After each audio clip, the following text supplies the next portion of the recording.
রমাদান নাম শুনলেই মুমিন হৃদয়ে বয়ে যায় প্রশান্তির ফল্গু ধারা, ঠিক কিনা?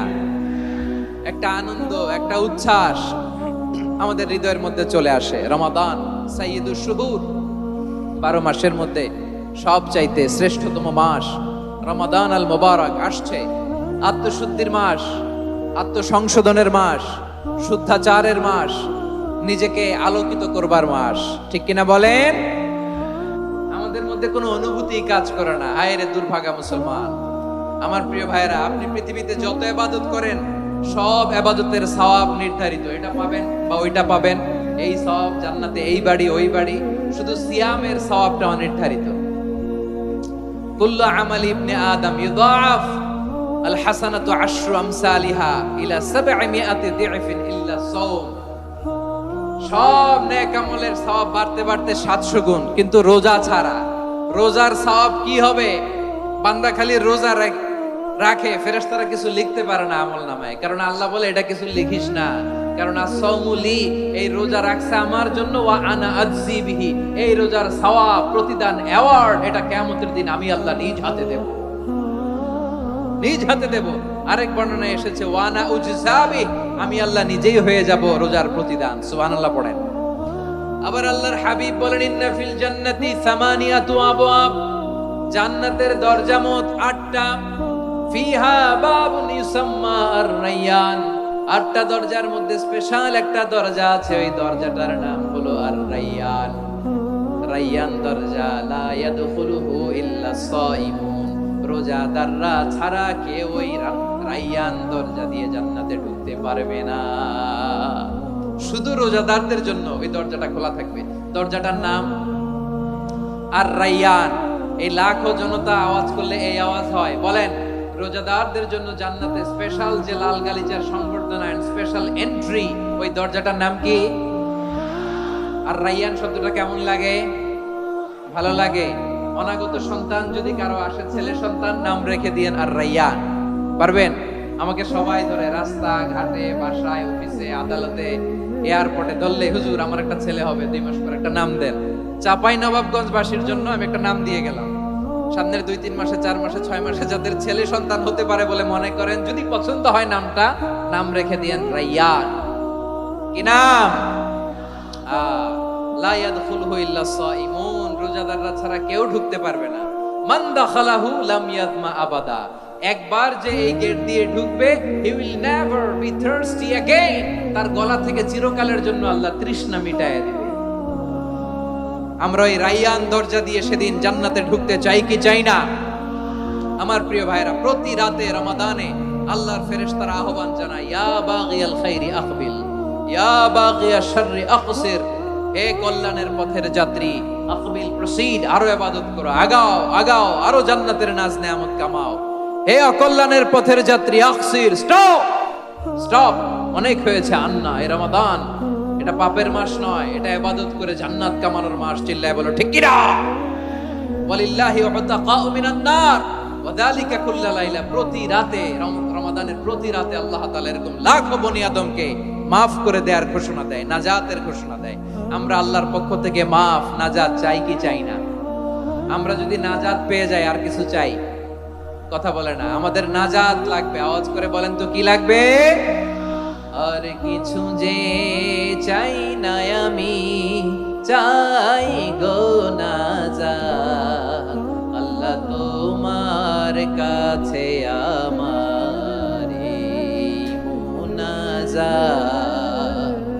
আর কিছু যে চাই না আমি, চাই গো নাজাত, আল্লাহ তোমার কাছে আমার এই মুনাজাত, আল্লাহ তোমার কাছে আমার এই মুনাজাত। পড়েন আমিন, আর জোরে আমিন। তাহলে রমাদানকে আমরা বুদ্ধিমানের মতো কাজে লাগাতে চাই কি চাই না? হ্যাঁ, বুদ্ধিমানের মতো কাজে লাগাইতে হবে। মুমিনরা স্মার্ট হয়। এই রমাদানে আমাদের কি করণীয়, কি বর্জনীয়? সংক্ষেপে 7টা করণীয় 7 মিনিটে, 7টা বর্জনীয় 7 মিনিটে বলে আমরা বিদায় নিব ইনশাআল্লাহ। বলেন, কেউ উঠা বসা করব না ইনশাআল্লাহ। বলেন মাশাআল্লাহ, অনেক শান্ত। জি, আমার দিকে তাকান। রমাদানে, আসন্ন রমাদানে আমাদের 7টি করণীয়। 1 নাম্বার করণীয়, এই রমাদানকে আপনি কোরআনময় করে তুলুন। কোরআনময় করে তুলুন 2025-এর রমাদান। এই হচ্ছে আজকের প্রোগ্রামের স্লোগান। জোরে বলেন ঠিক কিনা? কোরআনময় করতে রাজি আছেন? কোরআন তেলাওয়াত করতে রাজি আছেন? আমার প্রিয় ভাইরা, ধীরস্থির ভাবে কোরআন তেলাওয়াত করুন, তাড়াহুড়ো করে নয়। আনাস রাদিয়াল্লাহু তাআলা আনহু বলতেন, রুব্বা কারি লিল কুরআন ওয়াল কুরআনু ইয়ালআনহু। কোরআনের অনেক কারি আছে যারা কোরআন পড়ে কিন্তু সওয়াব পায় না, বরং আল্লাহর কোরআন তার বিরুদ্ধে আল্লাহর দরবারে নালিশ করে আর লানত করতে থাকে। আমরা কি ওইরকম কোরআনের তেলাওয়াতকারী হতে চাই? না। ধীরস্থির ভাবে ওরাত্তিলিল কুরআনা তারতিলা, তারতিলের সাথে পড়বেন। বিষ্ণু ঈসা ইসলাম কানা ইয়ামুদ্দু সাওতাহু মাদ্দান, টেনে টেনে পড়তেন।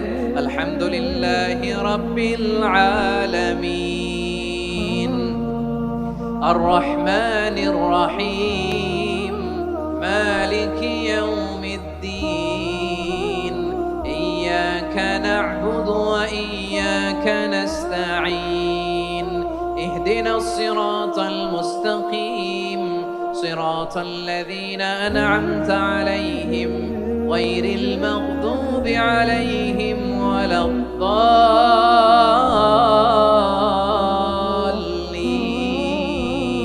পড়েন আমিন। কানা ইয়ামুদ্দু সাওতাহু মাদ্দান, টেনে টেনে পড়তেন। ওয়া কানা ইউকাত্তিউ আয়াতাহু, ইউকাত্তিউ আয়াতান আয়াতান, প্রত্যেক আয়াত পড়ে পড়ে তিনি থামতেন। এভাবে কোরআন পড়তে হবে। আমাদের অনেক মা বোনেরা আজকের এই চাঁপাইনবাবগঞ্জের প্রোগ্রামের অনেকগুলো মহিলা প্যান্ডেল আমি ল্যান্ডিং করার সময় দেখেছি। আমার অনেক বোনেরা, ওনারা কোরআন খতম করতে যে এমন ভাবে তেলাওয়াত করেন, কোরআন তেলাওয়াতের আদব আর অবশিষ্ট থাকে না। আমরা তার দিলের সাথে তেলাওয়াত করব, যেমনটি আমি পড়ে শোনালাম।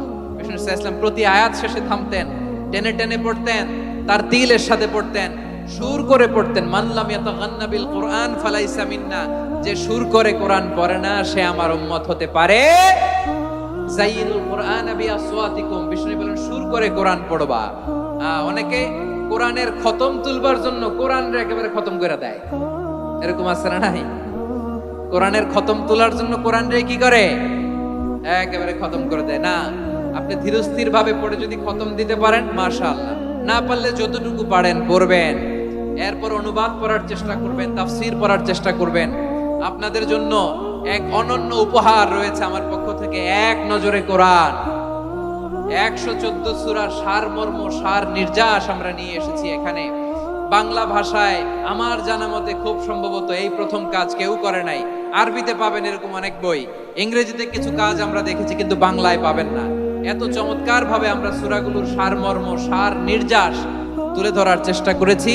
5 পৃষ্ঠায় আপনি জেনে যাবেন এই সূরার সেন্ট্রাল থিম কি। 5 পৃষ্ঠায় জেনে যাবেন মেজর থিম কি, এই সূরায় কি কি নিয়ে আলোচনা করা হয়েছে, এই সূরা থেকে মূল লেসন কি, মূল শিক্ষা কি, সহজে আপনারা বুঝে যাবেন। সুযোগ হলে এটা সংগ্রহ করবেন। আপনারা যে কোনো ধরনের ভালো অনুবাদ আপনারা পড়বেন, তাফসীর পড়বেন। আমরা কোরআনময় করতে চাই। খতম কোরআনে রমাদানের 1 খতম দেওয়ার একটা সহজ পদ্ধতি হচ্ছে রমাদানের প্রতি নামাজের পরে 4 পৃষ্ঠা। প্রতি নামাজের পরে কয় পৃষ্ঠা? 4 পৃষ্ঠা। তাহলে 5 ওয়াক্তে 4 পাঁচা 20 পৃষ্ঠা। হেফজে কোরআন গুলো 20 পৃষ্ঠা 1 পারা। এভাবে 30 দিনে আপনার 1 খতম হয়ে যাবে। আমরা যেন তার দিলের সাথে বিশুদ্ধভাবে কোরআন তেলাওয়াত করতে পারি, আল্লাহ তৌফিক দান করুক। পড়েন আমিন। 2 নাম্বার করণীয়, ধীরস্থির ভাবে তারাবির সালাত গুলো যেন আমরা আদায় করি। তাড়াহুড়ো করবেন না আল্লাহর ওয়াস্তে, তাড়াহুড়ো করবেন না, তাহলে কোরআন আমাদের জন্য বদদোয়া করবে। তাড়াহুড়ো করবেন তারাবির নামাজে। তারাবির নামাজ সালাতুত তারাবিহ মানে বিশ্রামের নামাজ। আর আমরা পড়ি সালাতুল কিতার, রেলগাড়ির মতো নামাজ। চিল্লায় বলেন ঠিক কি না? না, এরকম করবেন না। ইমাম সাহেবদেরকে আশ্বস্ত করুন যে ইমাম সাহেবরা আমরা পিছনে আসি আপনাদের সাথে, আপনি আস্তে আস্তে পড়েন, তার দিলের সাথে পড়েন, ধীরস্থির ভাবে তারাবির সালাত পড়বেন। সারা বছর এই সুযোগ হয় না দাঁড়িয়ে কোরআন শোনার, এরকম আয়োজন ব্যবস্থাপনা সারা বছর আর আমরা পাই বলেন তো? না। তারাবির সালাতের রাকাত বিতর্ক এড়িয়ে চলুন। রাকাত নিয়ে বিতর্ক করবেন না। 8 রাকাত 20 রাকাত নিয়ে যে মারামারি এই দেশে, এটা শয়তানের ফন্দি। চিল্লায় বলেন এটা কার ফন্দি? আমরা 20 রাকাত পড়ি, আপনারা হয়তো 8 রাকাত পড়েন, কোনো অসুবিধা নাই। আমরা আমরা যারা 20 রাকাত আমরা পড়তেছি, আমরা 20 রাকাতের কথাই বলি, 20 রাকাত আমরা পড়বো আজীবন। সৌদি আরবে মক্কা মদিনায় 20 রাকাত পড়ে, কোনো অসুবিধা নাই। অন্যান্য মসজিদগুলো 8 রাকাত পড়ে, এই নিয়ে এদের মধ্যে মারামারি আছে? হ্যাঁ, এই জন্য রাকাত বিতর্ক এড়িয়ে চলবেন। প্রিয় ভাইয়েরা, আপনার আমল আল্লাহর কাছে কবুল হবে সংখ্যার বিচারে না উত্তমতার বিচারে? বলেন তো, সংখ্যার বিচারে না উত্তমতার বিচারে? উত্তমতার বিচারে। কত চমৎকার ভাবে আপনি আল্লাহর সামনে দাঁড়াতে পারছেন এটা বিবেচ্য। রুকু সেজদাগুলো সুন্দরভাবে করবেন, রুকু থেকে সোজা হয়ে দাঁড়ানো ওয়াজিব, 2 সেজদার মাঝখানে সোজা হয়ে বসা ওয়াজিব। এই তা'দিলুল আরকান বাদ দিলে হানাফি মাযহাব মতে সৌ সেজদা দিতে হবে, অন্য মাযহাব মতে নামাজই হবে না, নামাজই হবে না। এইজন্য ধীরস্থির ভাবে তারাবির সালাত যেন আমরা আদায় করি। পারা যাবে তো ইনশাআল্লাহ? 3 নাম্বার, তাহাজ্জুদের সালাত আদায় করুন। বছরের অন্যান্য সময় উঠতে পারি না, অনেকে বলে হুজুর উঠতে পারি না, কিন্তু রমাদানে সাহারি খাওয়ার জন্য তো উঠাই লাগে। কি বলেন, সাহারি খান আপনারা? হ্যাঁ, খান না? খান কে কে দেখি তো? মাশাআল্লাহ মাশাআল্লাহ। এই সুন্নত পালনের জন্য 1 নাম্বার। মাশাআল্লাহ, ঠিক আছে, পালন করবেন। আল্লাহর হাবিব বলেন তাসাহহারু ফা ইন্না ফিস সাহুরি বারাকা, তোমরা সাহারি খেও, কেননা সাহারির ভেতরে বরকত ঢুকায় দিয়েছে কে? একটা খেজুর, 1 গ্লাস পানি খেলো সারা দিন আপনাকে তরতাজা রাখে কে? তো সাহারির জন্য যেহেতু উঠতেই হয়, সাহারি খাওয়ার আগে বা পরে 2 রাকাত 4 রাকাত তাহাজ্জুদ পড়া যাবে না? রব্বুল আলামিন বলেন ওয়ামিনাল লাইলি ফাতাহাজ্জাদ বিহি নাফিলাতান লাকা আসা আইয়াবআসাকা রাব্বুকা মাকামান মাহমুদা। ও নবী, রাতের কিছু অংশ সময় তাহাজ্জুদের সালাত আপনি আদায় করবেন, কারণ এই তাহাজ্জুদ হলো আপনার জন্য নাফিলাতাল লাক, অতিরিক্ত ফরজ। আপনাকে মাকামে মাহমুদে অধিষ্ঠিত করবে কে? এজন্য যারা সম্মানিত হতে চান, সম্মানের আসনে যেতে চান, তাদের জন্য তাহাজ্জুদ অবধারিত। আমরা রমজানে সাহারির আগে তাহাজ্জুদ পড়তে চাই কি চাই না? এই নামাজটা আল্লাহ বড্ড ভালোবাসেন। কেন জানেন? কারণ গভীর ঘুমকে স্যাক্রিফাইস করে আমরা এই নামাজ পড়ি। ঘুমের আরবি জানা আছে কারো? ঘুমরে আরবিতে কি বলে? অনেকগুলো আরবি আছে। একটা আরবি হচ্ছে নুআস, তন্দ্রা, তন্দ্রা, আমানাতান নুআস কোরআনে এসেছে। আরেকটা আছে ঝিমুনি, ঝিমুনি, এইভাবে ঝিমুনি আসে ঘুমের আগে, এটারে বলে সিনা। এটারে কি বলে? সিনা। স্বাভাবিক ঘুমকে আরবিতে বলে নাউম। স্বাভাবিক ঘুমকে কি বলে? এই সিনা আর নাউমকে আল্লাহ এক আয়াতে এনেছেন, লা তাখুযুহু সিনাতু ওয়ালা নাউম। আল্লাহর তন্দ্রা নাই, ঘুম নাই, ঘুমের আগে যে তন্দ্রা আছে ওইটাও নাই। তাহলে নুআস, সিনা, নাউম পেলাম। আরেকটা ঘুমের আরবি হচ্ছে হুজুর। চাঁপাইনবাবগঞ্জ আওয়াজ করে বলেন, আরেকটা ঘুমের আরবি কি? হুজুর। এটা মাঝরাতের ঘুম, শেষ রাতের ঘুম, যেই ঘুমটা বড্ড মজা লাগে। কাঁথা টেনে টেনে, ব্ল্যাঙ্কেট টেনে টেনে আরেকটু ঘুমাইতে মন চায়, আরেকটু, আর 1 মিনিট, আর 2 মিনিট, এরকম একটা মজার ঘুম শেষ রাতে আছে না নাই? এই শেষ রাতের ঘুম, এই হুজুদের ঘুমকে স্যাক্রিফাইস করে যেই সালাত পড়া হয়, ওই সালাতের আরবি নাম হচ্ছে সলাতুল হুজুদ বা সলাতুত তাহাজ্জুদ। চিল্লায় বলেন আল্লাহু আকবার। এজন্য আল্লাহ তাআলা এই তাহাজ্জুদের সালাতকে এত পছন্দ করেন। পড়বেন তো রমাদানে। 4 নম্বরে মুক্ত হস্তে দান করুন, মুক্ত হস্তে দান করুন। ওয়ামা আতাইতুম মিন যাকাতিন তুরিদুনা ওয়াজহাল্লাহি ফাউলাইকা হুমুল মুদঈফুন। তোমরা মনে করো না যাকাত দিলে তোমাদের সম্পদ কমে যায়, এটা ভেবো না। বরং তোমরা আল্লাহর খুশির জন্য যে যাকাত দাও, তারপরে তোমার যে সম্পদ থাকে ওই সম্পদের মধ্যে প্রবৃদ্ধি দান করে কে? আপনি মনে করছেন দিলে কমে? চাঁপাইনবাবগঞ্জের ভাইয়ের আওয়াজ করে বলেন, দান করলে কি সম্পদ কমে নাকি বাড়ে? আওয়াজ করে বলেন, কমে না বাড়ে? বাড়ে। যেটা দান করেন, কামাসালি হাব্বা আম্বাতাত সাবআ সানাবিলা ফি কুল্লি সুমবুলাতিন মিয়াতি হাব্বা। 1 টাকা দান করলে এটা চারা বীজের মতো, রূপে দিলে 7টা শীষ, প্রতি শীষে হয় 100 শস্য দানা। আল্লাহ যারে চায় এরকম বাড়ায় দেয়, প্রবৃদ্ধি দেয়। সুবহানাল্লাহ। এজন্য মুক্ত হস্তে দান করতে রাজি আছেন? আগে আগে যাকাত ক্যালকুলেট করে রাখেন। আপনার যাকাত বর্ষ যদি পরেও হয়, দেরি করেও হয়, ধরেন যে প্রতি বছর মুহররমে দেন, আপনি আগে দিতে পারবেন। যাকাত অগ্রিম আদায় করা যায়। সুবহানাল্লাহ বলেন। বিষ্ণু ইসা ইসলাম রমাদানে এত দান করতেন, কানা আজওয়াদান নাস, কিন্তু রমাদানে আজওয়াদুন নাস আজওয়াদু বিল খাইরি মিনার রিহিল মুরসালা, প্রবাহিত বাতাসের চেয়ে বিশ্বনবী আর অবদান্যতা বেড়ে যেত। প্রবাহিত বাতাস যেমনি সবাইরে বাতাস দেয়, আস্তিক নাস্তিক মুমিন কাফির সবাইকে শীতল করে দেয়, তেমনি নবীজির রমাদানের দান ছিল এমন, কেউ নবীর কাছে চেয়ে ফিরে গিয়েছে এর নজির নাই। জোরে বলেন সুবহানাল্লাহ।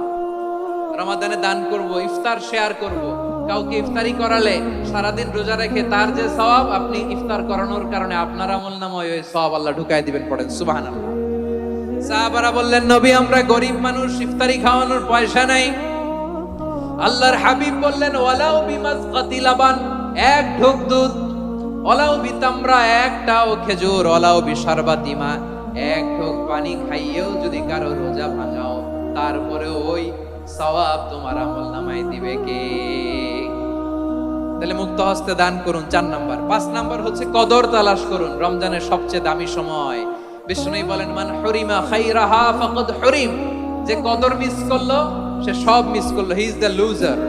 আচ্ছা বলেন, এই বরকতের মাসে আমরা কি লুজার হতে চাই না গেইনার হতে চাই? সবাই বলেনি, বলেন এই রমাদানে আমরা লুজার হব না গেইনার হব? ইন্না আনজালনাহু ফি লাইলাতিল কদরি ওয়া মা আদরাকা মা লাইলাতুল কদর, লাইলাতুল কদরি খায়রুম মিন আলফি শাহর। পড়েন আল্লাহু আকবার।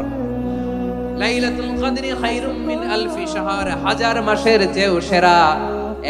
1000 মাসে হয় 83 বছর 4 মাস। 83 বছর 4 মাস টানা ইবাদত করলে যেই সওয়াব, কদরের রাতে ইবাদত করলে অতটুকু সওয়াব আপনি পাবেন, আল্লাহ সেটা বলে নাই। আল্লাহ বলে তার চাইতেও বেশি সওয়াব দিয়ে আপনার আমলনামা পড়ে দিবে কে?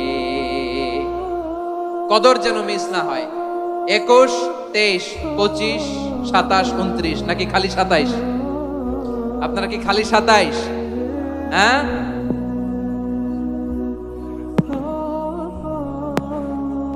রমজানের শেষ দশকের বেজর রাতগুলোকে কদর হিসেবে তালাশ করো।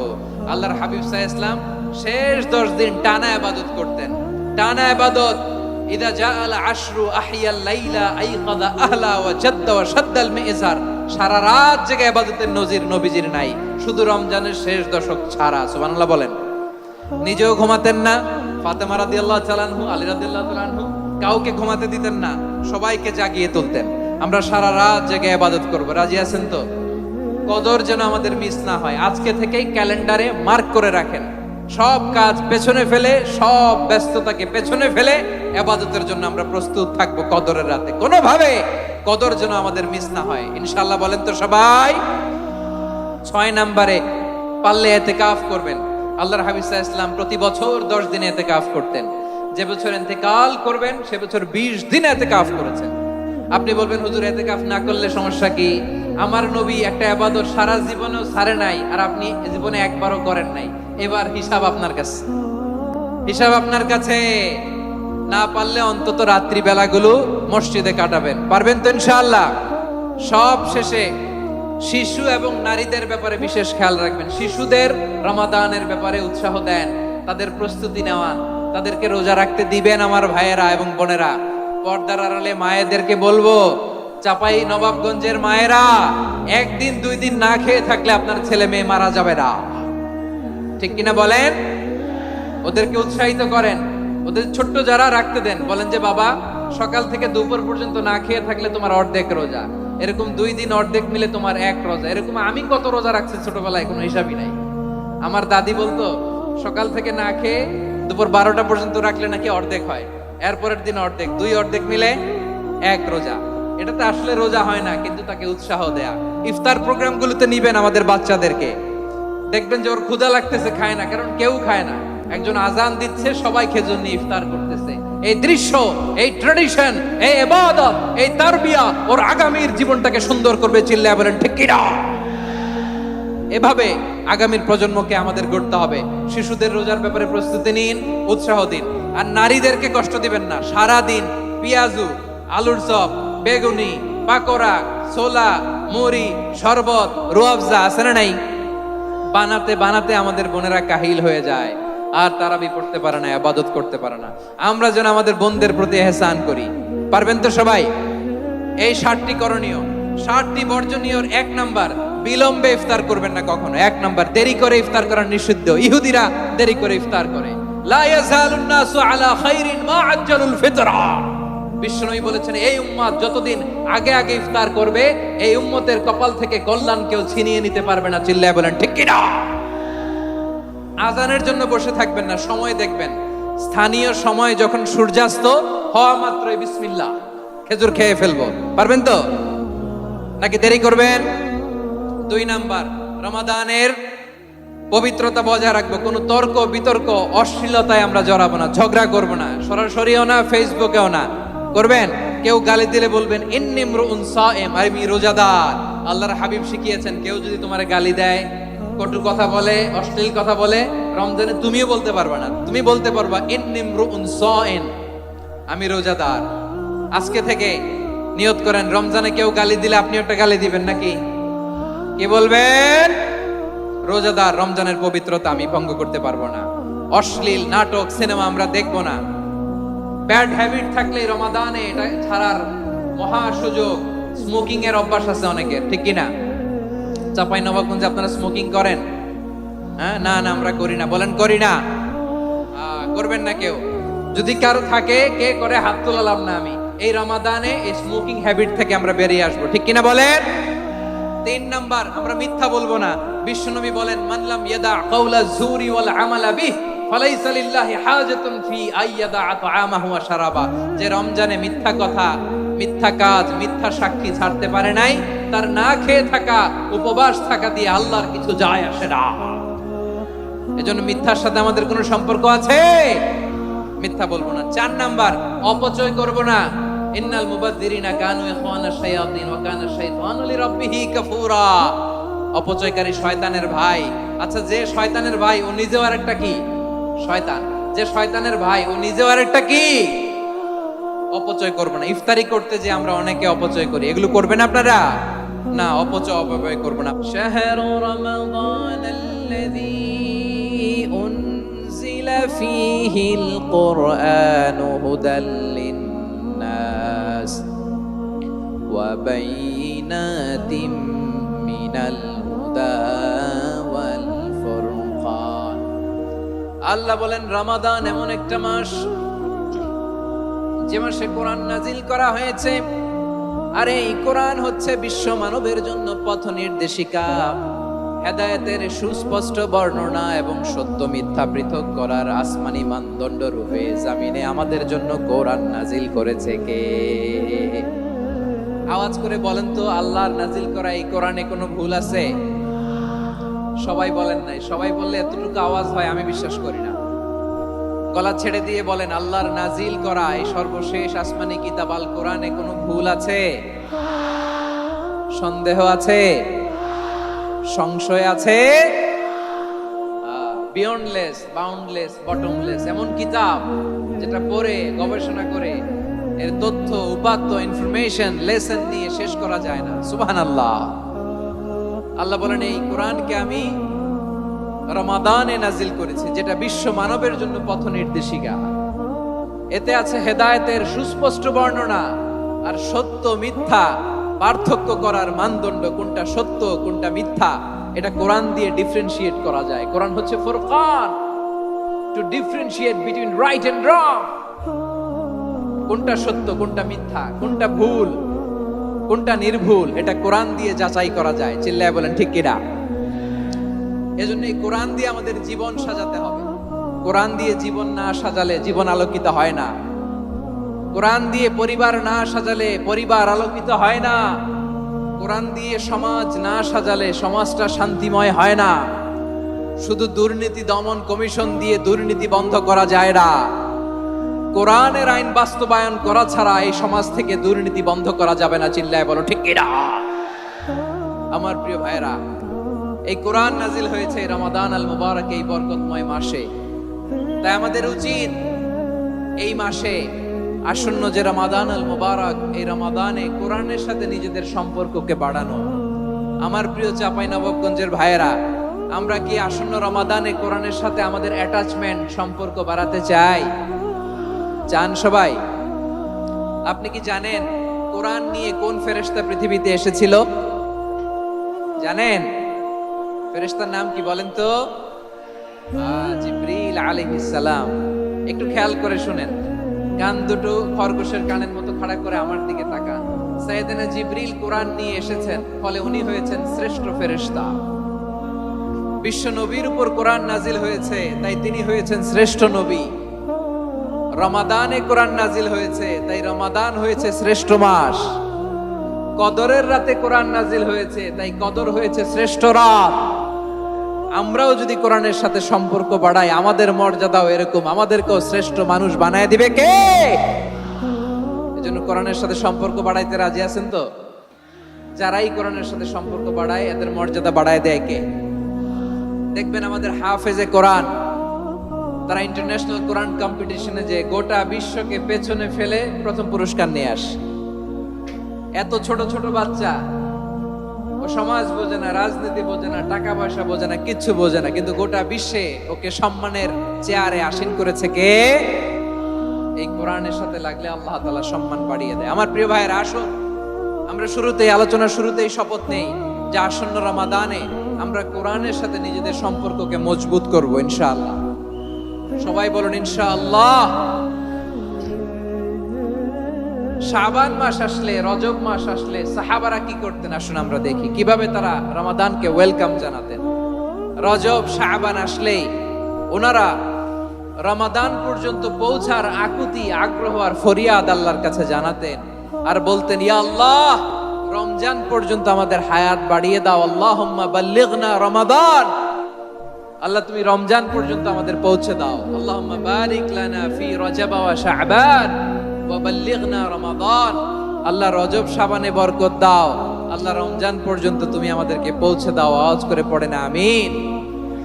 আমার প্রিয় চাঁপাইনবাবগঞ্জের ভাইরা, গত বছর অনেকের সাথে আমরা একসাথে রমাদান কাটিয়েছি, তাদের অনেকে দুনিয়াতে এখন বেঁচে নাই, এরকম আছে না নাই? এই যে আরো 7 দিন বাকি রমাদান আসতে, এই 7 দিন পর্যন্ত আমরা রমাদান পাবো, কোনো গ্যারান্টি আছে? আচ্ছা, এই বছর যদি খুশনসিব হয় আমাদের, আমরা যদি পাই, আগামী বছরও যে রমাদান আমরা পাবো, কোনো গ্যারান্টি আছে? তাহলে আসুন আমরা ভেবে নেই, হতে পারে this Ramadan could be the last and final Ramadan in our life. হতে পারে এই রমাদানই হতে পারে আমার জীবনের শেষ রমাদান। ঠিক কিনা বলেন? তাই আসুন আমরা আল্লাহর কাছে দোয়া করি, আল্লাহুম্মা বাল্লিগনা রমাদান, আল্লাহ তুমি রমাদান পর্যন্ত আমাদেরকে পৌঁছে দাও। আওয়াজ করে পড়েন আমিন। ইবনু রাজব আল হাম্বলি লাতাইফুল মাআরিফের মধ্যে লিখেছেন, সাহাবারা ওনারা রমাদান কেন্দ্রিক, আমাদের সালাফ সালফে সালেহিনরা রমাদান কেন্দ্রিক জীবন কাটাতেন। ওনারা রমজান আসার 6 মাস আগে আল্লাহর কাছে দোয়া করতেন, আল্লাহ রমজান পর্যন্ত পৌঁছে দাও। রমজান চলে যাওয়ার পরে বাকি 6 মাস আল্লাহর কাছে দোয়া করতেন, আল্লাহ এই রমাদানে যে ইবাদত করেছি, ইবাদত গুলো তুমি কবুল করে নাও। সুবহানাল্লাহ। তাহলে পুরো বছর রমাদান কেন্দ্রিক জীবন। রমজান আসার আগে 6 মাস দোয়া করতো, আল্লাহ আমরা যেন রমজান পাই। রমজান চলে যাওয়ার পরে বাকি 6 মাস বলতো, আল্লাহ রমজানে যে ইবাদত করেছি এগুলো তুমি কবুল করে নাও। সুবহানাল্লাহ। আবার এই শাবান মাসে আল্লাহর হাবিব সাল্লাল্লাহু আলাইহি ওয়াসাল্লাম সবচেয়ে বেশি রোজা রাখতেন। কানা ইয়াসুমু শাবানা কুল্লাহ, সবচেয়ে বেশি রোজা রাখতেন শাবান মাসে। ওয়া কানা ইয়াসুমু শাবানা ইল্লা কালিলা, শাবানের অল্প কয়েকদিন ছাড়া পুরো শাবানটাই বিশ্বনবী রোজা রাখতেন। সুবহানাল্লাহ পড়েন। এই শাবান শেষে আমাদের মধ্যে আগমন করবে রমাদান, এবং এই রমাদানুল মুবারক আল্লাহ তাআলা আমাদের জন্য সিয়াম ফরজ করেছেন। কি ফরজ করেছেন? তিনি সূরাতুল বাকারার 183 নম্বর আয়াতে ইরশাদ করছেন, রাব্বুল আলামিন বলেন, ইয়া আইয়ুহাল্লাযীনা আমানু কুতিবা আলাইকুমুস সিয়ামু কামা কুতিবা আলাল্লাযীনা মিন ক্বাবলিকুম লাআল্লাকুম তাত্তাকুন। আল্লাহ বলেন, ও বিশ্বাসীরা শোনো শোনো, তোমাদের জন্য সিয়ামকে ফরজ করা হয়েছে, ঠিক যেমন ভাবে তোমাদের পূর্ববর্তী উম্মতদের উপরও সিয়ামকে ফরজ করা হয়েছিল, লাআল্লাকুম তাত্তাকুন, যাতে করে তোমরা সবাই মুত্তাকি হতে পারো। সুবহানাল্লাহ বলেন, যাতে করে তোমরা আল্লাহ সচেতন হতে পারো। তাহলে সিয়ামকে, এই সামনে যে রমাদান আসতেছে আমার প্রিয় ভাইয়েরা, এই পুরো রমাদান ব্যাপী সিয়াম সাধন করা, সিয়াম পালন করাকে আমাদের জন্য ফরজ করে দিয়েছে কে? রমাদানের রোজা রাখার নফল নাকি? রমাদানে সিয়াম পালন করা কি নফল? সুন্নাত? তাহলে কি ফরজ? আওয়াজ করে বলেন, রমাদানের রোজা রাখা কি ফরজ? এটা শুধু আমাদের উপরই ফরজ না, আমাদের আগে যত জাতিগোষ্ঠী এই পৃথিবীতে এসছে সবার উপরে সিয়াম পালনকে ফরজ করেছে কে? সবার উপরে আল্লাহ তাআলা সিয়াম পালনকে ফরজ করেছিলেন। তবে ধরনটা ভিন্ন ছিল, এক এক জাতিগোষ্ঠীর জন্য এক এক ধরনের ছিল। আমাদের জন্য সিয়াম ফরজ টানা 1 মাস, 30 দিন বা 29 দিন। কোন কোন উম্মতের উপর 30 দিন না, মাত্র 3টা রোজা ফরজ ছিল। কয়টা? আওয়াজ করে বলেন। আপনাদের কি মনোযোগ আছে না গেছে? মনোযোগ আছে? তাকবীর পড়েন তো, লিল্লাহে তাকবীর। আমাদের 1 মাস সিয়াম ফরজ। পূর্ববর্তী অনেক উম্মতের উপর 1 মাস ছিল না, 3টা ফরজ ছিল। কয়টা? প্রতি মাসের 13, 14, 15 ফরজ ছিল তাদের জন্য। কারো জন্য শুধু একটা, আশুরার রোজা। কোন কোন উম্মতের জন্য 10টা।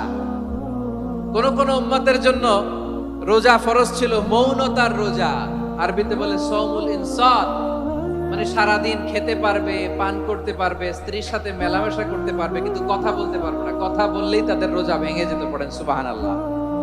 কি অদ্ভুত ব্যাপার, মৌন সম্মতির রোজা। যেমনটি সাইয়্যিদাতুনা মারিয়াম আলাইহিস সালাম বলেছেন, ইন্নী নাযারতু লির-রাহমানি সাওমা ফালান উকাল্লিমাল ইয়াওমা ইনসিয়া। তিনি বলেছেন, আজকে আমি রহমানের জন্য, মানে আল্লাহর জন্য রোজা মানত করেছি, আজকে আমি কারোর সাথে কথা বলতে পারবো না। তো রোজা রাখলে কথা বলতে পারবে না কেন? কারণ ওই শরীয়তে রোজার বিধান ছিল সকাল থেকে সন্ধ্যা খেতে পারবেন, পান করতে পারবেন, কিন্তু কথা বলতে পারবেন না। কথা বললেই রোজা ভেঙে যেত। সুবহানাল্লাহ বলেন। তাহলে সব জাতিগোষ্ঠীর উপরে রোজা ফরজ ছিল, কিন্তু ধরনটা ভিন্ন ছিল। মজার ব্যাপার হচ্ছে, আপনি বর্তমানেও বিভিন্ন ধর্মের দিকে তাকান, বৌদ্ধ ধর্ম, হিন্দু ধর্ম, খ্রিস্ট ধর্ম, তাদের মধ্যেও রোজা আছে। ইংরেজরা, খ্রিস্টানরা এটাকে বলে ফাস্টিং। কি বলে? ফাস্টিং। আমাদের হিন্দু ভাইয়েরা বলে উপবাস। তারা কি বলে? উপবাস। আবার এখন আন্দোলনেরও একটা মাধ্যম হয়েছে এটা, না খেয়ে থাকা। এটারে বলে অনশন। এটারে কি বলে? অনশন ধর্মঘট। মানে আমাদের দাবি না মানলে আমরা খাবো না, রোজা রাখলাম। আছে না নাই? তারপরে আধুনিক বিজ্ঞান এটার একটা নাম দিয়েছে না খেয়ে থাকাকে, অটোফিজি। কি বলে? অটোফিজি। জাপানের এক চিকিৎসা বিজ্ঞানী এই অটোফিজির উপর গবেষণা করে সে নোবেল পেয়েছে। সুবহানাল্লাহ পড়বেন না? এজন্য আল্লাহ তাআলা আমাদের জন্য গোটা রমাদানে এই সিয়ামকে ফরজ করে দিয়েছেন। আওয়াজ করে বলেন আল্লাহু আকবার। রাব্বুল আলামিন বলেন, ইয়া আইয়ুহাল্লাযীনা আমানু কুতিবা আলাইকুমুস সিয়াম।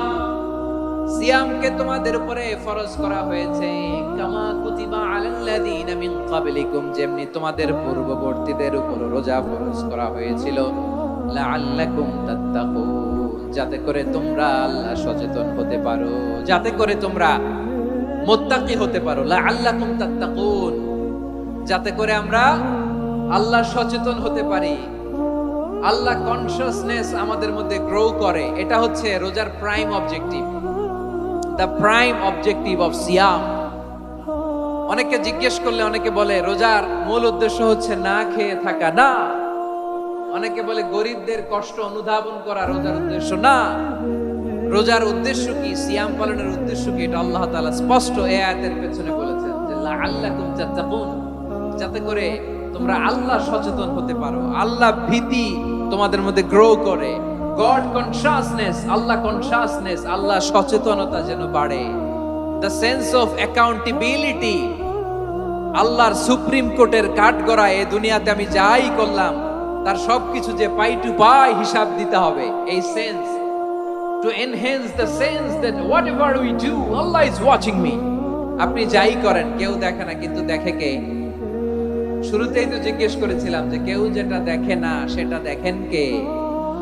কেউ যেটা শোনে না সেটা শোনেন কে? এর নাম হচ্ছে লাআল্লাকুম তাত্তাকুন, যাতে করে তোমরা আল্লাহ সচেতন হতে পারো, আল্লাহ ভীরু হতে পারো। দুনিয়ার কেউ দেখে না, কিন্তু আল্লাহ দেখে। এটাই রোজার মূল শিক্ষা। আমার প্রিয় ভাইরা, আপনি লুকিয়ে লুকিয়ে ঘরের ভেতরে অন্যায় করেছেন, পাপ করেছেন, আপনার বাবা দেখে নাই, মা দেখে নাই, স্ত্রী দেখে নাই, কিন্তু দেখেছে কে? আল্লাহর চোখ ফাঁকি দেয়া যায়? আচ্ছা বুঝে থাকলে বলেন তো, সিসি ক্যামেরার চোখ ফাঁকি দেয়া যায় কি যায় না? পুলিশের চোখ, র্যাবের চোখ, বিমানবন্দরে কাস্টমস অফিসারের চোখ, কিন্তু আমার আল্লাহর চোখ? সবাই বলেন আল্লাহর চোখ ফাঁকি দেয়া যায়? এই সেন্সটা নিয়ে আসা নিজের মধ্যে, আমি whatever I do Allah is watching me, যাই করি আল্লাহ দেখে। লাআল্লাকুম তাত্তাকুন। রমাদানের রোজা, ইফতারি, সিয়াম, ইবাদত সব কিছুর মধ্য দিয়ে আপনাকে খেয়াল করতে হবে যে লাআল্লাকুম তাত্তাকুন এই স্ট্যান্ডার্ড এটা অ্যাচিভ হচ্ছে কিনা আমাদের, যাতে করে তোমরা মুত্তাকি হতে পারো, আল্লাহ ভীরু হতে পারো। তাকওয়া, এটা হচ্ছে the essence of Islam. What is তাকওয়া? তাকওয়া মানে কি? তাকওয়ার সংজ্ঞা অনেকে অনেক ভাবে দিয়েছেন। আমি সরাসরি সাহাবাদের কাছ থেকে একটা সংজ্ঞা আপনাদের শোনাচ্ছি। ওমরে ফারুক রাদিয়াল্লাহু তাআলা আনহু উবাই ইবনে কাব রাদিয়াল্লাহু তাআলা আনহুকে জিজ্ঞেস করেছিলেন, ইয়া উবাই মা হুয়া তাকওয়া? হে উবাই, তাকওয়া কি? তাকওয়া কাকে বলে? উবাই ইবনে কাব তিনি প্রশ্নের উত্তর না দিয়ে উনিও আবার প্রশ্ন ছুড়লেন। তিনি বললেন, ইয়া আমিরাল মুমিনিন আমা সালাকতা তরিকান যা শাউক? আপনি কি কাঁটাযুক্ত রাস্তা দিয়ে মরুভূমিতে কখনো হেঁটেছেন?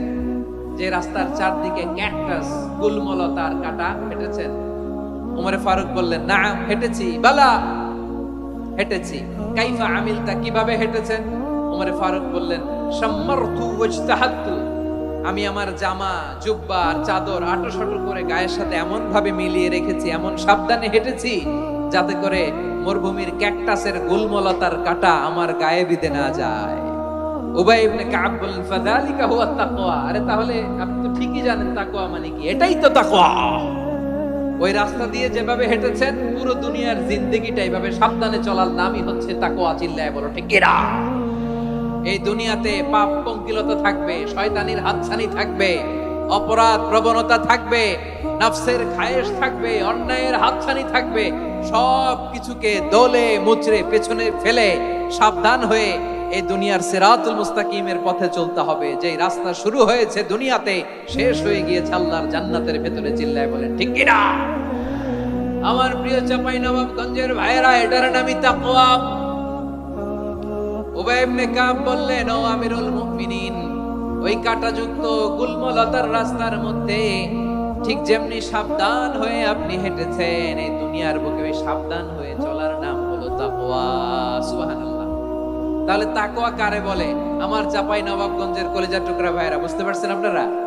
হ্যাঁ, তাকওয়ার শুধু দুইটা নমুনা আপনাদের সামনে পেশ করব, আপনাদের ক্লিয়ার হয়ে যাবে। একটা নমুনা তো দিলাম, আরেকটা নমুনা, সেটাও ওমরে ফারুক রাদিয়াল্লাহু তাআলা আনহুর জীবনী থেকে। উনি ছিলেন ন্যায়পরায়ণ শাসক। রাত্রিবেলা প্রজাদের কি হাল হাকিকত, কি অবস্থা, ঘুরে ঘুরে প্যাট্রোলিং করতেন পুলিশের মতো। তো সারা রাত প্যাট্রোলিং করে সারা রাত তিনি ঘুরেছেন কার কি অবস্থা দেখে। শেষ রাতে তিনি ফিরে আসতেছেন। তিনি থাকতেন, সেই বুখারীতে এসেছে, কানা ইয়াসকুনু ফি আওয়ালিল মদিনা, মদিনার উঁচু এলাকায় থাকতেন। তো ফিরে আসার সময় উনি একটা প্রাচীর বেষ্টিত ঘরের পাশে দুইজন নারীর কথোপকথন শুনতে পেলেন। কয়জন নারী? দেখি আপনাদের মনোযোগ আছে কিনা, বলেন কয়জন নারী? একজন বৃদ্ধা, একজন যুবতী। উনি কান লাগিয়ে শুনতে পাচ্ছেন। বৃদ্ধা মা, ওমরে ফারুক কাউকে দেখতে পাচ্ছেন না, শুনতে পাচ্ছেন। বৃদ্ধা মা তার যুবতী মেয়েকে বলে, এই তাড়াতাড়ি উটের দুধ দহন করে উটের দুধের সাথে পানি মিশাও, তাইলে কালকে বাজারে মদিনায় বেশি দামে বিক্রি করা যাবে, লাভ হবে অনেক। বৃদ্ধা মহিলা এটা বললেন। যুবতী মেয়ে উত্তরে বলে, মা আপনি জানেন না আমিরুল মুমিনিন খলিফাতুল মুসলিমিন ওমরে ফারুক দুধে পানি মিশানোকে দণ্ডনীয় অপরাধ বলে ঘোষণা দিয়েছে, জানেন না? এবার বৃদ্ধা মহিলা বলে, আরে পাগলি, এই ভোর রাতে আমিরুল মুমিনিন ওমরে ফারুক আসবে কোত্থেকে? উনি আসবে কোত্থেকে? ওনার পাইক পেয়াদা সিকিউরিটি আসবে কোত্থেকে? কেউ দেখবে না। আরে কেউ দেখবে না, তাড়াতাড়ি দুধের সাথে পানি মেশাও। এই কথা যখন মা বলেছে, যুবতী মেয়েটা চমৎকার একটা উত্তর দিয়েছে। তিনি বলেছিলেন, ইয়া উম্মি, ও আমার মা, লাউলা রাআ উমর লা রাআ রব্বু উমর।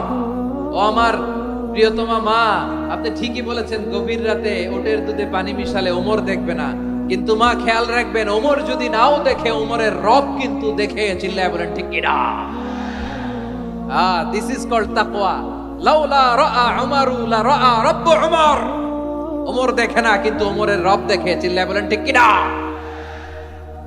এজন্য রব্বুল আলামিন বলেন লা তুদরিকুহুল আবসার ওয়া হুয়া ইউদরিকুল আবসার ওয়া হুয়াল লাতীফুল খাবীর। তিনি এমন সত্তা, দুনিয়ার কোন চোখ তাকে দেখে না, কিন্তু দুনিয়ার সবগুলো চোখকে, সব মানুষের অ্যাক্টিভিটিসকে, আরশের উপর থেকে সবকিছু মুহূর্তে মুহূর্তে দেখতে পান কে?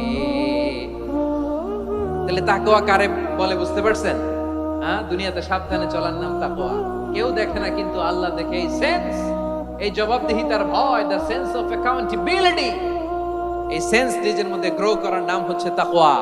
আর এই সিয়াম পালন করার প্রাইম অবজেক্টিভ অফ সিয়াম হচ্ছে লাআল্লাকুম তাত্তাকুন। আওয়াজ করে বলেন লাআল্লাকুম তাত্তাকুন। আমার প্রিয় ভাইরা, এই আসন্ন রমাদান এটা এমন এক বরকতের মাস, যে মাসে আমরা নিজেদের নাফসের উপর নিয়ন্ত্রণ প্রতিষ্ঠা করি। সারা বছর নাফস আমাদেরকে নিয়ন্ত্রণ করে, আর রমাদানে আমরা নাফসকে নিয়ন্ত্রণ করি। কথা বুঝতেছেন? সারা বছর নাফস আমাদেরকে নিয়ন্ত্রণ করে। এই যে এখন আমার খেতে মনে চাইলে যে খেজুর রাখা, আমি খেজুর খেতে পারবো, নাটস আছে, বাদাম খেতে পারি। খাইতে মন চাইলে পানি, আমার রুহুটা চায়, আমার নাফসটা খেতে চায়, আমি খেতে পারি, পান করতে পারি। বিবাহিতরা দিনের বেলায় স্ত্রীর সাথে মেলামেশা করতে চাইলে করতে পারে, কিন্তু রমাদানে দিনের বেলায় খেতে মনে চায়, কিন্তু আমরা খাই। আমার প্রবৃত্তি খেতে চায়, কিন্তু প্রবৃত্তির কথা আমরা শুনি, কথা কয় না।